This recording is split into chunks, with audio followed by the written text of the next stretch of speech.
Lo que estás a punto de escuchar es estremecedor.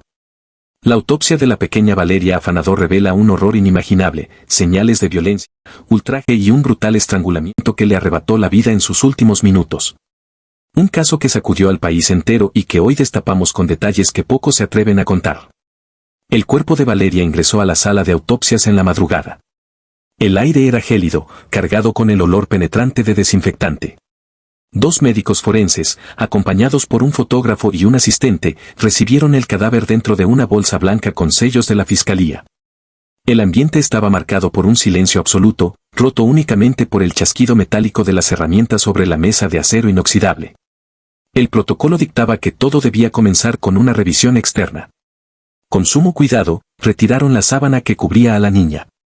Su piel pálida, endurecida por el rigor mortis, revelaba una serie de marcas que pronto se convirtieron en piezas clave del rompecabezas. El cabello, aún húmedo por el rescate del cuerpo en el río, estaba enredado y cubierto de restos de vegetación. Bajo la luz blanca y dura del quirófano, los detalles se hicieron evidentes. Los peritos comenzaron por los brazos. Pequeños moretones de color violáceo aparecían en ambas extremidades, dispuestos en patrones que sugerían presión con fuerza. No eran caídas ni golpes accidentales, parecían huellas de alguien que había sujetado a Valeria con brutalidad. En las piernas, marcas similares reforzaban la idea de que la niña había luchado desesperadamente, intentando liberarse del control de su agresor. El fotógrafo, en silencio, documentaba cada hallazgo con precisión milimétrica.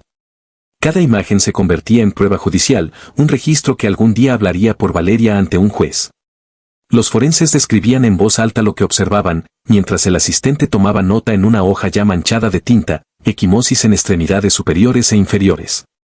Lesiones compatibles con sujeción violenta.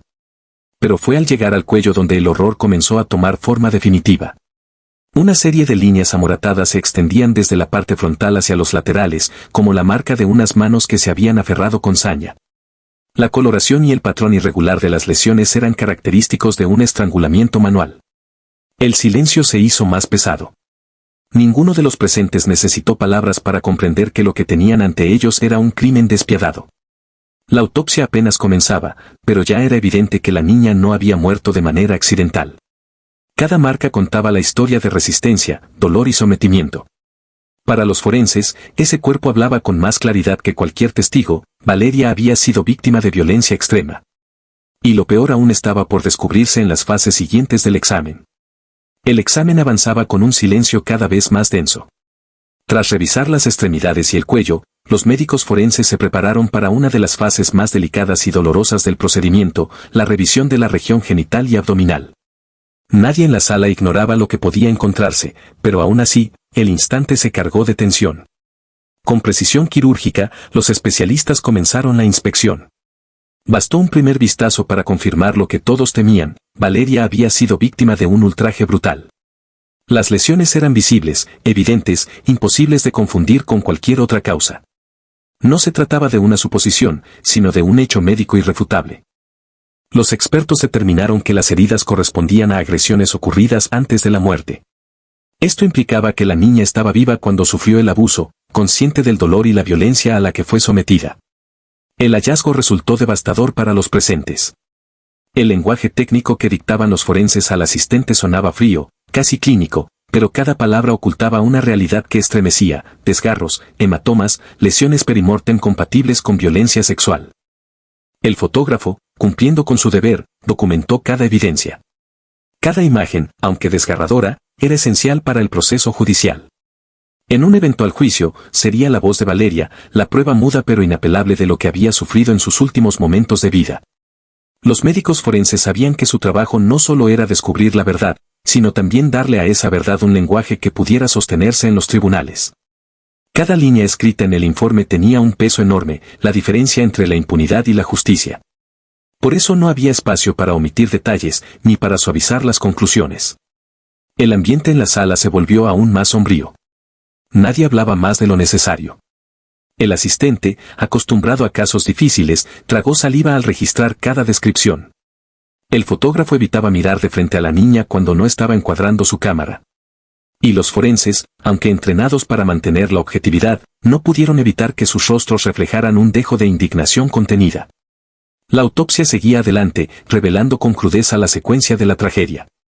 Primero, la resistencia, después, el ultraje, finalmente, la asfixia. Era un relato escrito en el cuerpo de Valeria, un relato que ningún ser humano debería experimentar y que ahora quedaba plasmado en un informe médico legal que algún día serviría como herramienta de justicia. Para los especialistas, no había duda, la niña había sido violentada de la forma más atroz antes de morir.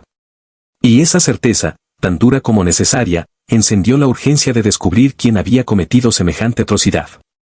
Cuando los forenses enfocaron de nuevo su atención en el cuello, comprendieron que ahí estaba el relato final de lo sucedido. Externamente, las huellas eran evidentes, líneas amoratadas, irregulares, que rodeaban parcialmente la tráquea y se extendían hacia los laterales. La distribución de las marcas descartaba el uso de un lazo o cuerda. Se trataba de una presión ejercida directamente con las manos, dedos clavándose en la piel de una niña indefensa. El examen interno reveló aún más. Bajo la superficie, los músculos del cuello mostraban desgarros, como si hubieran sido triturados por la fuerza.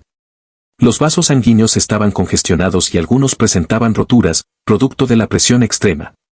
La tráquea exhibía claros signos de compresión, cartílagos aplastados, tejidos colapsados, una evidencia irrefutable de que las vías respiratorias habían sido bloqueadas de forma violenta y deliberada.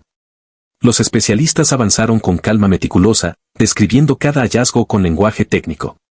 El asistente anotaba, hemorragias en músculos esternocleidomastoideos. Rotura parcial de cartílago tiroides. Congestión en mucosas. Asfixia mecánica por compresión cervical. Palabras frías, pero que encerraban una realidad brutal. Valeria había luchado por respirar, había forcejeado en vano, y su vida fue apagada por la presión de unas manos.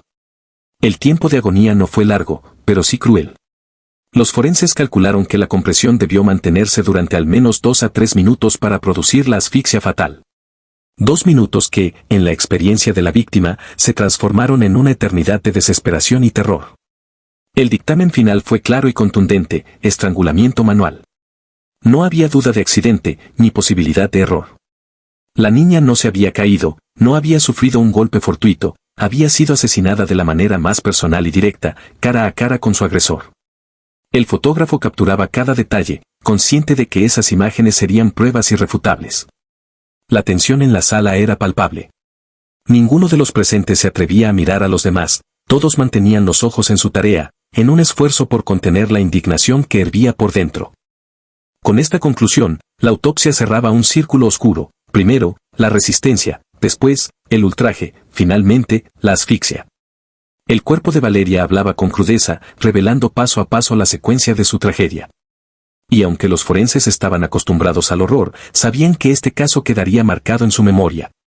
Habían desenmascarado el golpe final, una muerte cruel, a manos de alguien que decidió arrebatarle la vida con una violencia fría y despiadada.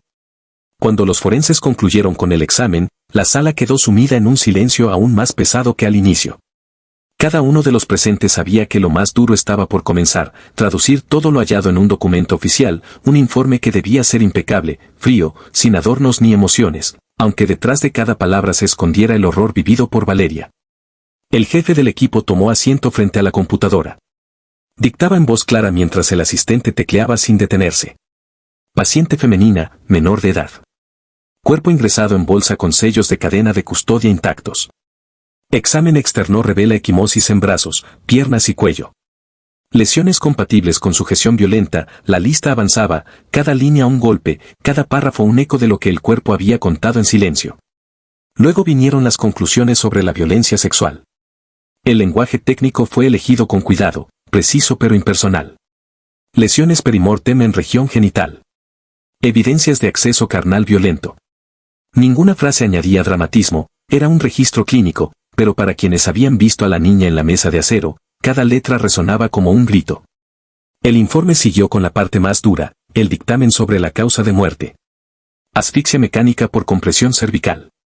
Estrangulamiento manual. Palabras secas, sin concesiones, que cerraban de forma definitiva cualquier duda. El agresor había apagado la vida de Valeria con sus propias manos. Al terminar, el documento ocupaba varias páginas, acompañadas de fotografías y diagramas. Todo debía estar perfectamente ordenado, porque ese texto se convertiría en la pieza central de la investigación judicial. En un futuro, sería leído por fiscales, jueces, abogados y peritos. Y aunque el estilo era clínico, detrás se percibía una historia de lucha, dolor y sometimiento. Los forenses firmaron con solemnidad. Sabían que con ese acto entregaban a la justicia el testimonio más importante del caso.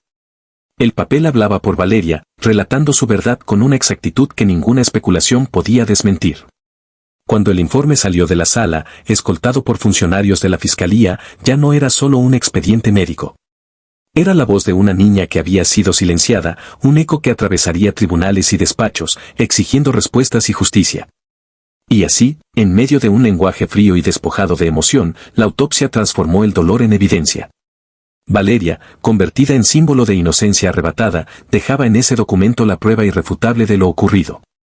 Un papel que no podía devolverle la vida, pero que se convirtió en la promesa de que su historia jamás sería olvidada. Y ahora quiero saber tu opinión, ¿qué piensas de esta historia? ¿Crees que algún día se hará justicia en casos como este? ¿Qué otros temas te gustaría que investiguemos y contemos en próximos videos? Déjame tu respuesta en los comentarios, no olvides suscribirte al canal, activar la campanita de notificaciones y compartir este video con tus amigos para que más personas conozcan esta historia.